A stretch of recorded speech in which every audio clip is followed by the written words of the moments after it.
오늘은 제가 여러분에게 평강, 기쁨이란 주제로 함께 말씀을 나누려고 합니다. 오늘 본문이 아마 여러분들 잘 아는 본문이에요. 되게 좋아하는 본문이에요. 그죠? 근데 오늘 말씀을 통해서 이 말씀이 도대체 나에게 어떻게 말씀하시는가를 잘 분별했으면 좋겠습니다. 여러분, 빌립보서의 주제는 기쁨입니다. 기쁨의 서신이에요. 빌립보서가 전체 4장밖에 안 되는데 이 4장밖에 안 되는 이 서신에 기쁨이라는 단어가 50번 나옵니다. 그래서 학자들이 기쁨의 서신이라 얘기합니다. 그런데 놀라운 것은 이게 사도 바울이 쓴 것인데요, 사도 바울은 기쁨이 있는 처지에서 이 글을 쓴 것이 아니라 로마 감옥에서 썼습니다. 그 말이 뭘까요? 자유롭지 않고 억압된 상태에서 기쁨의 서신을 쓴 것입니다. 그러니까 사도 바울에게 있어서 기쁨이 뭔가? 그렇다면 우리 믿는 자에게 기쁨이 뭔가? 당연히 감옥에 있고 자유스럽지 못하면 기쁨이 아니고 불평불만이 일어나야 되고 하나님을 원망해야 되는데, 불평불만 아니고 기쁨, 말할 수 있는 사도 바울의 그 놀라운 비결이 뭐냐는 거예요. 오늘 말씀을 통해서 함께 얘기했으면 좋겠습니다. 이 빌립보서는 유럽에서 가장 먼저 세워진 교회가 빌립보 교회입니다. 이 빌립보 교회는 사도 바울이 세웠는데요, 하나님의 은혜 가운데 세웠는데, 그래서 이 빌립보 교회가 사도 바울을 잘 도와줬어요. 사도 바울이 전도하는데 물질적으로 도와주고 여러 가지로 많이 도와줍니다.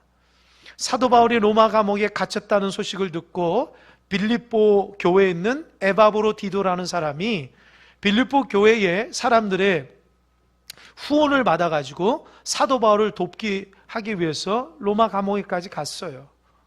그래서 사도 바울을 옆에서 잘 도와주고 또 빌립보 교회 상황들을 잘 얘기하는데, 근데 에바브로디도가 아팠어요. 죽을 지경이 된 거예요. 사도 바울도 많이 기도를 해줬죠. 그래서 하나님의 특별한 은혜로 에바브로디도가 치유가 됐어요. 그리고 나서 에바브로디도가 다시 한번 빌립보 교회로 갈 때에 사도 바울이 에바브로디도 편에 쓴 글이, 쓴 편지가 빌립보서입니다. 그래서 빌립보서는 사도 바울이 로마 감옥에 있으면서 에바브로디도를 통해서 빌립보 교회 상황을 다 알고 있었던 거예요. 그래서 빌립보 교회가 정말 하나님의 은혜로 회복되어야 될 것, 하나님의 뜻대로 어떻게 살아가야 될 것인가를 잘 쓴 글이 빌립보서입니다. 빌립보 교회는 하나님의 은혜 가운데 시작됐다고 제가 말씀드렸어요. 사도행전 16장에 보면 하나님의 은혜로 사도 바울이 복음을 전하는데 놀라운 역사들이 일어나는 거예요. 기적이 일어납니다. 놀라운 역사가 일어납니다. 그때 어떻게 되냐? 아시아에 가가지고 복음을 더 많이 전하려고 하는데 성령께서 그 복음의 문을 확 막는 거예요. 여러분, 사단이 전도를 막는 건 이해되지만 성령께서 전도를 막는다는 거 이해가 안 되죠. 그러나 성령께서 사도 바울이 자기가 익숙하고 자기가 잘하고 열매가 있는 아시아의 전도를 막고, 성령께서 환상을 통해서 마게도냐 사람이 건너와서 우리를 도우라고 하는 환상을 보고 사도 바울이 하나님의 뜻이 유럽을 향해서 복음을 전하라는 말씀을 깨닫고 사도 바울이 기대감을 가지고 간 곳이 마게도냐 첫 성인 빌립보입니다. 빌립보에 딱 갔을 때에 굉장히 큰 기대감이 있는데 가가지고 이제 기도처를 찾으려고 강가에 나갔어요.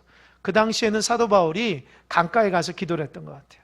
가보니까 여러 명의 부녀자들이 있었는데, 여자들이 있었는데 그 중에 한 사람이 누구냐? 루디아라는, 자주 옷감 장사 루디아를 만나게 됐고 그 루디아에게 복음을 전해서 그 강가에서 루디아가 예수님을 영접하게 되었습니다. 여러분, 자주 옷감 장사라고 하는 것은 굉장히 고급스러운 천이에요. 그러니까 루디아는 로마 고위층이나 또 상당히 부유층 가운데 있던 사람에게 옷감을 파는 사람이었어요. 그 사람이 예수님을 영접하게 되니까 교회를 세우는 데 가장 큰 공로를 세웠습니다. 이 두 번째로는 사도 바울이 며칠 지나자 어떤 여인을 만나게 되냐면 귀신 들려가지고 점치는 여인을 만나는 거예요. 그런데 사도 바울이 가는 곳마다 복음을 전하는데 따라다니면서 아주 귀찮게 하는 거예요.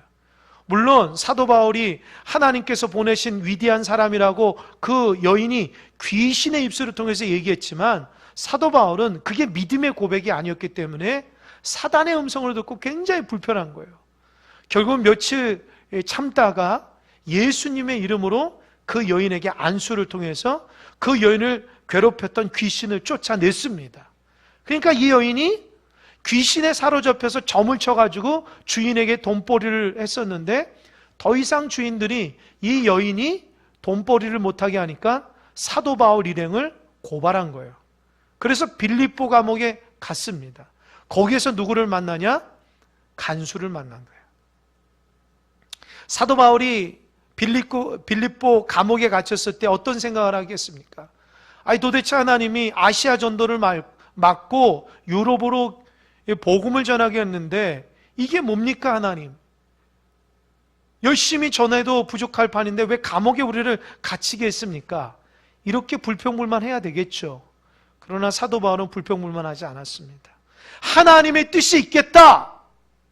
하나님의 뜻이 있을 것이다. 이렇게 생각했어요. 여러분도 마찬가지예요. 힘들고 어려운 문제가 있을 때에 하나님의 뜻이 있을 것이다. 하나님의 섭리가 있을 것이다. 하나님이 그것을 통해서 영광 받을 것이다. 믿으시기 바랍니다. 우리는 알 수 없지만 하나님의 크고 놀라운 역사가 있을 줄 믿으시기 바랍니다. 사도 바울이 감옥에서 신라와 함께 절망하지 않고 기도하고 찬양했어요. 성경에 보니까 죄수들이 듣더라 이런 표현이 있어요. 이게 무슨 의미입니까? 죄수들이 비웃더라는 말이에요. 아니 감옥에까지 와서도 그렇게 하나님을 찬양하고 기도해? 너가 믿는 하나님이라면 감옥에 왜 있어? 너가 믿는 하나님이 살아있다면 왜 그러지? 죄수들이 깔보기 시작하는. 그러나 사도 바울은 그런 것에 기울이지 않았어요. 오직 하나님을 영광 돌리며 찬양과 기도로 늘 습관을 따라서 하나님을 찬양하고 기도했습니다. 어떤 일이 일어났죠? 지진이 일어났어요. 옥문이 자동적으로 쫙 열렸습니다. 그리고 죄수들이 다 도망갔지만 바울과 실라는 도망가지 않았어요. 그래서 간수가 와가지고 이제 죄인들이 다 도망가서 자기가 죽을 줄 알고 칼을 꺼내서 죽으려고 할 때에 저기 여기 있습니다. 죽지 마십시오. 그 인연이 돼가지고 사도 바울이 그 간수에게 복음을 전해서 그 순간에 예수님을 영접하게 된 거예요. 할렐루야. 그리고 그 간수를 통해서 그 모든 가족이 예수님을 영접하게 됐습니다. 그 하나님이 왜 전도자를 감옥에 집어넣었을까요? 그 간수 만나라고. 그 간수의 가정을 구원하라고. 이게 하나님의 뜻입니다. 내 뜻대로 안 되더라도 하나님의 역사가 있은 줄 믿으시기 바랍니다. 내 뜻대로 되는 게 축복이 아니라 하나님의 뜻대로 되는 게 축복임을 믿으시기 바랍니다. 그래서 빌립보 교회가 초창기 멤버가 누구냐? 자주 옷감 장사, 세상의 돈과 물질에 정신 팔려 살아갔던 그 여인이 예수님 영접하고 교회를 세우는데 공을 세웠고요. 또 한 여인은 귀신에 사로잡혀서 인생의 낙이 아니라 인생이 파괴되는 그 연장 가운데서 예수님을 영접하고 빌립보 교회를 세웠습니다. 또 날마다 악한 사람들을 대하던 간수가 하나님의 은혜로 예수님을 영접해서 선한 마음으로 교회를 세우게 되었다는 거예요. 그러니까 빌립보 교회는 초창기 멤버가 그렇게 이렇게 대단한 사람이 아닙니다. 그럼에도 불구하고 하나님께서 빌립보 교회를 사랑하여 주셔서 그 교회를 복되게 아름답게 세워주셨어요. 오늘 본문의 말씀에 4장 2절에서 9절은 사도 바울이 이제 마지막 권면의 말씀이에요. 읽어보면 몇 가지 짤막한 얘기를 얘기하는 것 같은데 사실은 사도 바울이 2장에서 9절까지 4장 2절에서 9절까지 말하고 있는 핵심이 한 가지입니다. 그게 뭐냐면 주 안에서 기쁨과 평강을 누리는 방법이에요. 그러니까 오늘 본문의 말씀은 주님 안에서 평강하려면, 주님 안에서 기뻐하려면 어떻게 살아가는가에 대한 핵심적인 원리를 담고 있습니다. 혹시 여러분 가운데 기쁨이 없이 그냥 하루하루 무의미하게 살아가는 자들 있습니까? 남에게는 말 못해도 낙이 없고 기쁨이 없고 지겹고 힘들고 불평이 일어나고 감사가 없고 내가 왜 사는지 이유도 모르게 살아가는 분이 있습니까? 오늘 본문을 통해서 기쁨과 평강 회복되는 역사 있길 바랍니다. 첫 번째로 사도 바울이 빌립보 교회 성도들에게 기쁨과 평강을 누릴 수 있는 첫 번째 방법 2절입니다. 2절을 다 함께 읽어보겠습니다. 2절 다 함께 시작.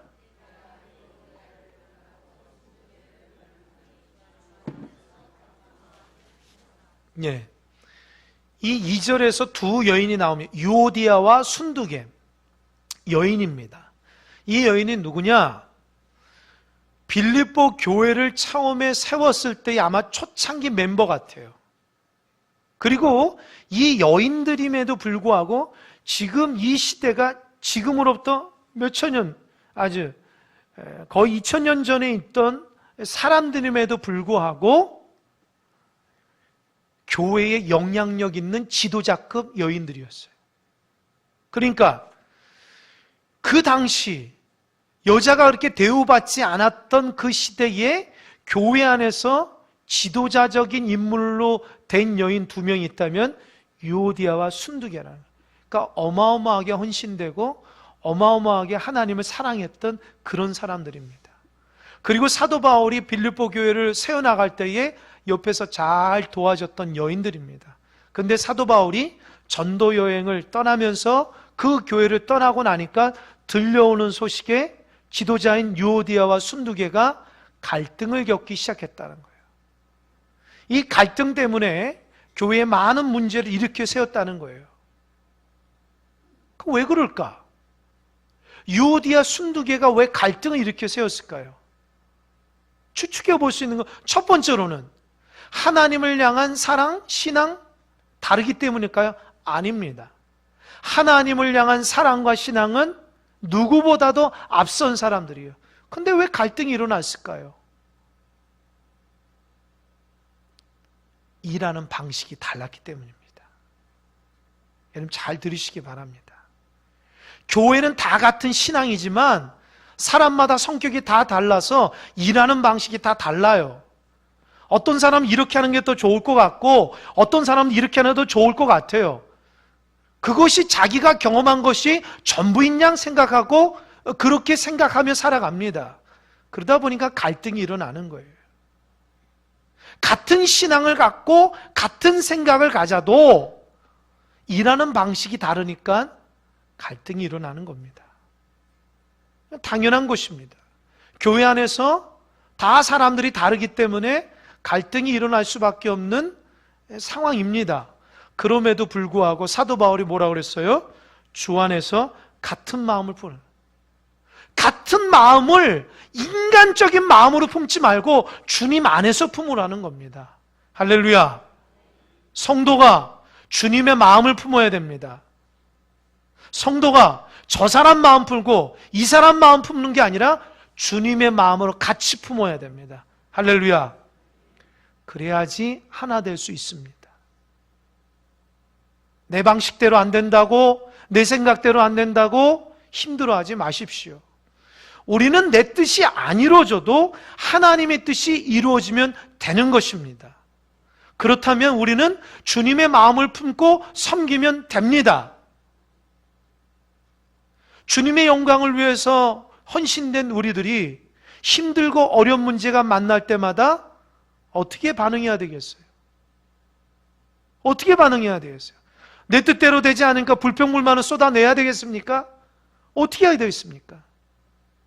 하나님도 이 믿음의 길을 걸어갔기에 우리도 십자가의 길을 걸어간다는 마음을 가지고 내 마음하고 다른 사람들과 같은 일을 하더라도 이것이 주님 안에서 하나됨을 이루어가는 하나님의 뜻이라면 맞추어서 서로 주님의 마음으로 하나 돼서 아름다운 공동체를 이루어가는 것이 하나님의 백성입니다. 아멘? 이게 첫 번째예요. 주님 안에서 평강과 기쁨을 누리려면 많은 다양한 사람들 가운데 주님의 마음을 품으려고 해야 된다는 거예요. 내 마음을 가지고 내 방식대로 사람을 평가하거나 일을 대하면 하나가 안 되는 거예요. 마음의 평강이 깨진다는 거예요. 우리가 교회 안에서, 아니 교회뿐만 아니라 많은 공동체 안에서 평강을 누리려면 주님의 마음을 서로 품고 한 마음이 될 때에 마음의 평강이 일어난다는 거예요. 여러분, 교회는 하나님 때문에 문제 일어나는 게 별로 없어요. 다 사람들 때문에 문제 일어나는 겁니다. 또 교회에서 문제가 일어나는 뭐 큰 문제가 아닙니다. 다 내 마음이 안 들어서 그런 거예요. 내 방식대로 안 돼서 그러는 거죠. 그 마음을 내려놔야 된다는 거예요. 주님이 원하시는 것이 무엇인지를 생각해야지 내가 원하는 대로 안 된다고 생각하면 절대로 안 됩니다. 갈등 관계가 더 심해지는 거예요. 그러니까 어떻게 해야 되겠어요? 내가 주님 앞에 맞춰야죠. 아멘? 모든 성도들이, 모든 신앙인들이 하나님의 그 마음을 품고 살아갈 때에 주님이 주시는 평강과 기쁨이 있을 줄 믿으시기 바랍니다. 그래서 여러분, 평강을 갖기 원하는 사람들은 꼭 주님의 마음을 품으시기 바랍니다. 마음의 갈등, 고민, 힘들고 어려운 분들은 그 마음 끝까지 가져가면 안 돼요. 하나님 마음 품어야지 그 마음에 평강이 온다는 거 잊지 마시기 바랍니다. 두 번째, 주님 안에서 평강과 기쁨을 가질 수 있는 방법 4절입니다. 4절 다 같이 시작.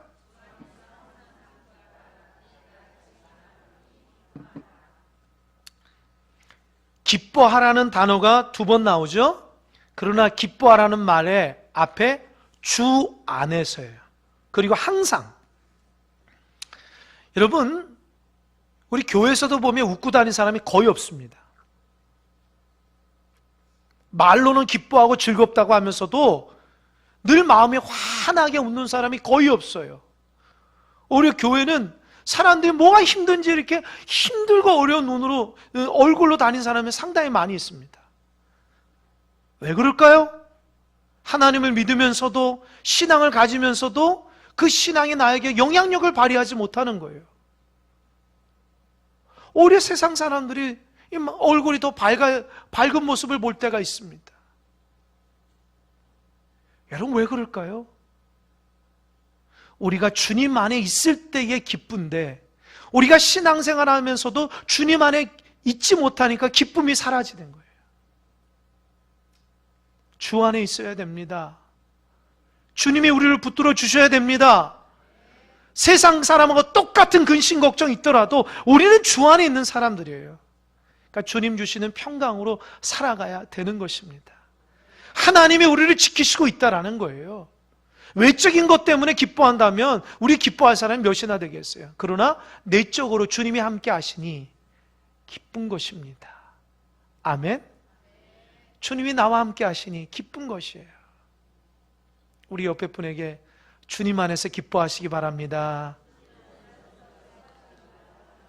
다시 한번 얼굴 좀 피세요.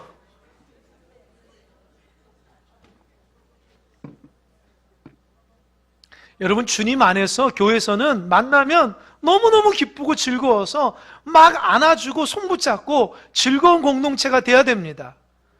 교회 오면 서로 째려보고 아는 체도 안 하고 쌩가고 그럼 되겠어요?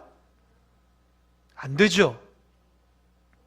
교회 안에 있으면 서로 바라보고 기뻐하고 보고 싶었다고, 어떻게 지냈냐고, 그렇게 행복한 공동체가 돼야 됩니다. 아멘? 그런데 행복한 공동체가 안 된다고 말하는 사람들 보면 다 그런 얼굴이에요. 그렇게 말하는 사람부터 행복한 공동체가 돼야 됩니다. 아멘? 누구든지 행복하게, 나를 통해서 축복이 흘러가야 됩니다. 아멘? 나를 통해서 공동체가 행복해져야 돼요. 만나면 늘 바보처럼 웃으시기 바랍니다. 그게 참 좋아요. 무슨 교회에 고민이 있고 슬픔이 있고 아픔이 있어요. 그냥 주님 주시는 공동체 안에서 행복함을 찾아가면 되는 거예요.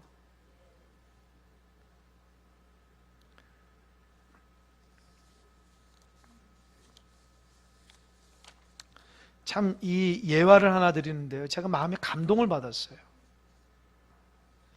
오래전에 감리교 신학대학에서 설교대회를 하거든요. 이제 저도 장신대에서 있으면 설교대회를 하는데, 저는 설교대회를 나가보진 않았는데, 이 설교대회가 있으면 이 설교학 전공하는 사람들이 이렇게 이렇게 나가서 하면 상금도 있고 좋은 평가를 받으면 하여튼 이렇게 박사과정도 해주고 그래요.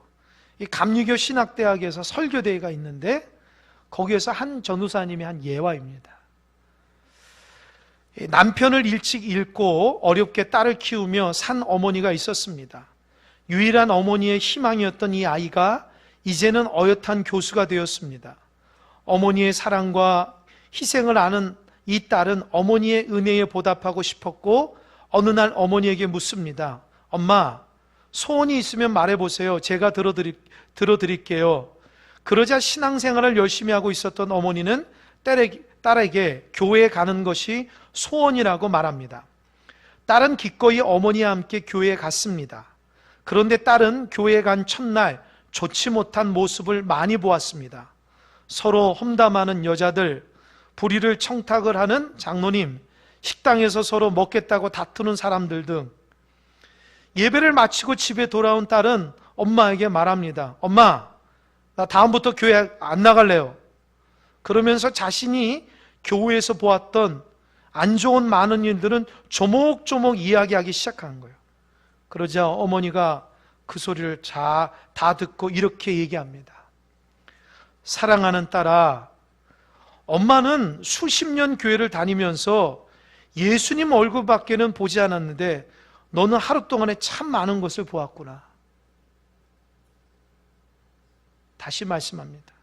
사랑하는 딸아, 엄마는 수십 년 교회를 다니면서 예수님 얼굴밖에는 보지 않았는데 너는 하루 동안에 참 많은 것을 보았구나. 여러분은 뭘 보며 살아갑니까? 예수님 얼굴만 보시기 바랍니다.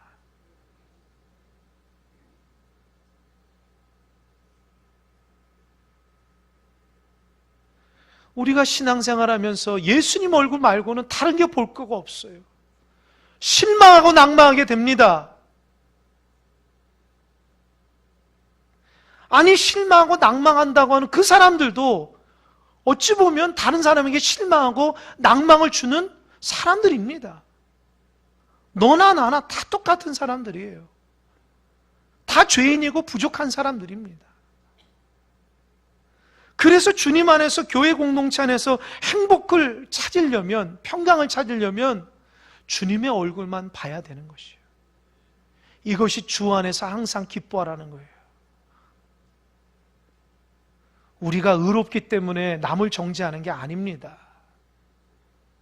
우린 주님만 바라봐야 돼요. 그래야지 평강이 우리 안에 있습니다. 세 번째, 5절 한번 읽어보겠습니다. 5절 시작.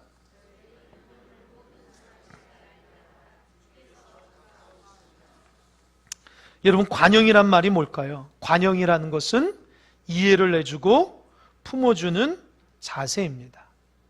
여러분, 이게 지금 뭐라 그랬어요? 성도가 주님 안에서 평강과 기쁨을 누리는 방법이 관용이라는 거예요. 이해해주고 품어주는 거예요. 여러분,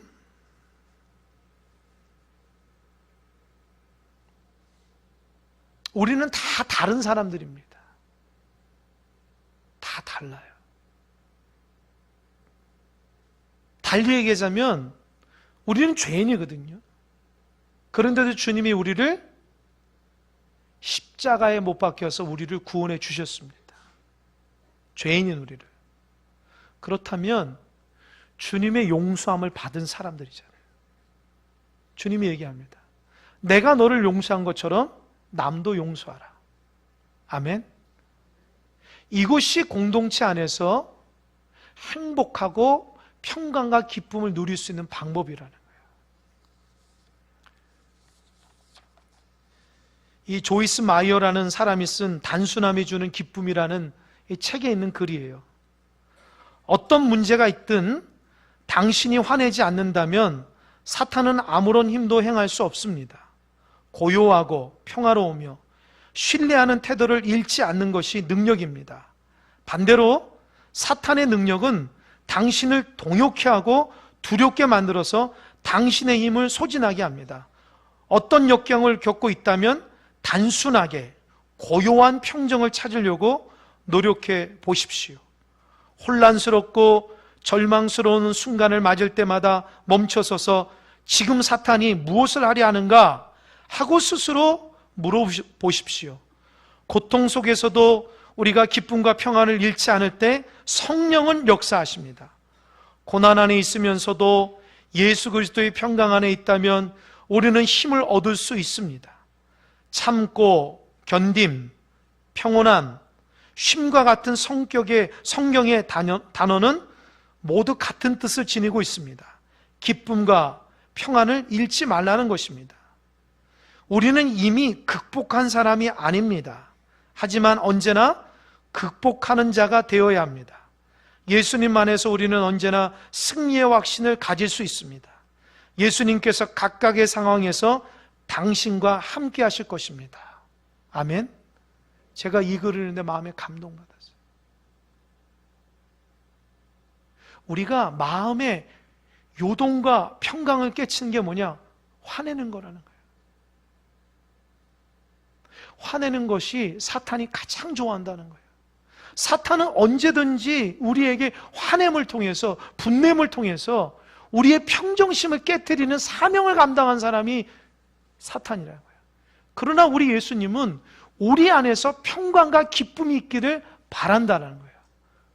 그러니까 화낼 수 있는 그 상황도, 힘들고 어렵고 절망하는 그 상황도, 불만을 쏟아내는 그 상황도 지금 사탄이 나한테 지금 어떻게 하려고 하는 것인지 라고 생각해서 멈춰서 주님의 평강을 가지라는 것입니다. 우리는 극복한 사람이 아니에요. 모든 문제를 다 이길 수 있도록 완벽한 사람이 아니라는 거예요. 우리는 극복해 가는 사람이라는 거예요. 여러분, 주님 주신 용서와 관용의 마음이, 평강의 마음이 여러분 안에 있길 바랍니다. 여러분 마음속에 흔들리지 마시기 바랍니다. 잔잔한 호수와 같이 주님 주신 평강의 마음으로 세상이 어떻게 되더라도, 내가 누구의 말에 들을더라도, 내 상황이 어떨지라도 주님 주시는 평강, 하나님이 나와 함께 하시는 평강을 가지고 요동당하지 않길 바랍니다. 또 한 가지 6절입니다. 6절, 7절 다 같이 시작.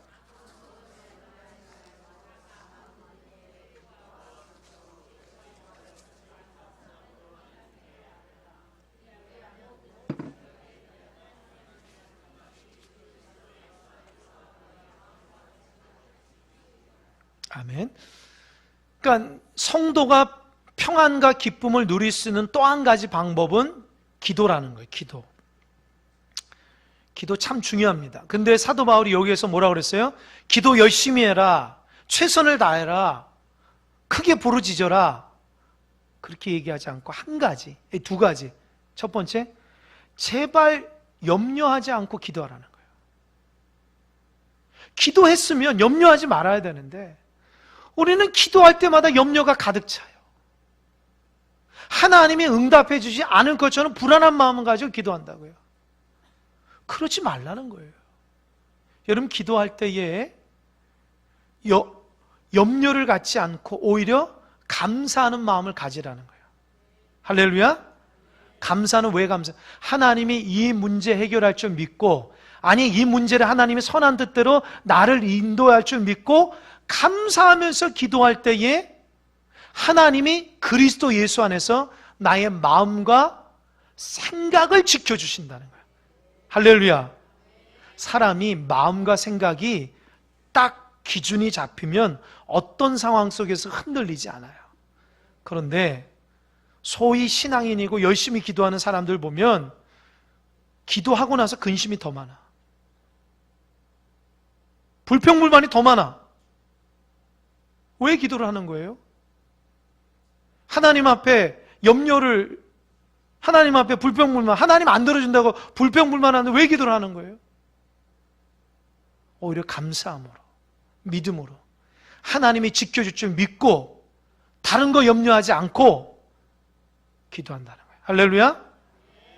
염려는 이방인들이 하는 거예요. 하나님 믿지 못하는 사람들이 하는 게 염려입니다. 우리는 감사하면 됩니다. 할렐루야. 이게 뭐냐? 감사 노트거든요. 어느 날 제가 하나님 앞에 기도하면서 하나님, 어떻게 하면 우리 교인들이 행복하고 즐겁게 신앙생활을 할 수 있습니까? 하나님 저에게 지혜와 명철을 달라고 열심히 기도하는데 하나님이 감사하는 공동체가 됐으면 좋겠다는 마음을 저에게 강하게 해주시더라고요. 그래서 제가 알고 있는 몇 교회가 이 감사 노트를 쓰는데 교회가 변화가 됐대요. 변화가 된 게 뭘까요? 뭐 갑자기 부흥된 아니라 성도들이 바뀌었다라는 거예요. 성도들이 기쁨과 감사에 회복됐다는 거예요. 그래서 제가 그것을 자료를 조사해보고 우리 교회도 이제 2월 달부터 감사 노트를 썼으면 좋겠다. 나중에 여러분 보시겠지만 하루에 5가지 감사를 쓰는 거예요. 5가지 감사를 쓰는 게 쉽지가 않습니다. 감사를 찾아야 돼요. 이거 100일 동안 하는 거거든요. 2월 달부터 100일 동안 내가 내 삶 가운데 하나님 주시는 감사가 무엇인지를 찾고 아침마다 저녁마다 적어보세요. 기도 제목도 적어보고. 그러면 하나님이 여러분의 인생을 저와 여러분이 어떻게 바뀌는지. 그래서 제가 전사님들 통해서 이거 좀 구입해 오라고 그랬어요. 그래가지고 다 나눠줄까 하다가 공짜로 주면 또 이게 안 되겠다 생각해서 2,000원 받고 내가 드리려고요.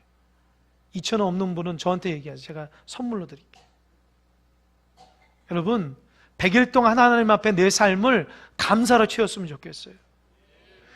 염려와 근심을 적는 것이 아니라 하나님 앞에 감사를 적어보세요.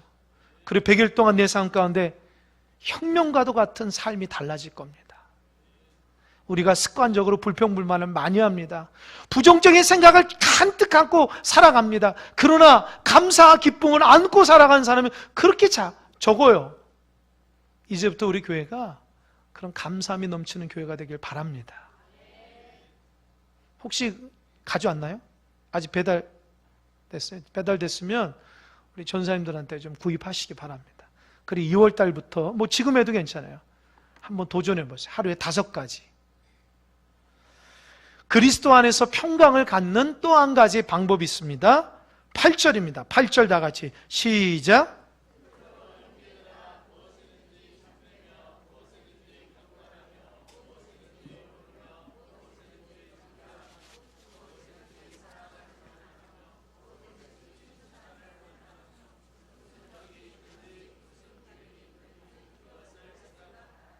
여러분 여기에서 덕목이 여러 가지 나오는데요. 참되고 경건하고 옳고 정결하고 사랑 또 칭찬 기림 이것들을 생각하면서 행동하라는 거예요. 여러분 따라해서 바른 생각이 바른 행동을 낳는다.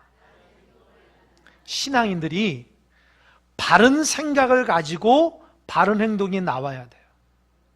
그런데 여러분 우리는 한 가지 신앙생활에 착각한다. 하나님이 위에서 뭔가 이게 평강을 뭔가 이렇게 평강의 조건을 딱 줘야지만 평강한다 생각 그런 거 아닙니다.